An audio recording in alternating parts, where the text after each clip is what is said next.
tikman kung anong lasa ng misa. Miss Irene, thank you so much. Saan kaya Papa, gagawin natin mamaya yung misa. Uwi ako dyan. Magre-ready ako ng mesa rito. Hindi po yung... Alam niyo mga kaibigan, I-try nyo. May konti pa tayong problema ha, kasi medyo naglalagsiyan yan. Pero naitawid natin na Yun maayos na nga. na ang galing. Na Correct, ako masabi.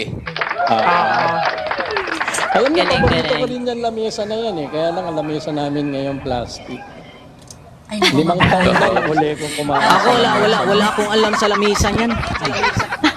Ako din wala akong alam. Pero gusto kong tikman. Kaya, apa, mag-ready ka dyan. May Nakaligo sinasabi na si, ako. Bahala ka. Thank you so much po may sa sinasabi mga. si Darcet.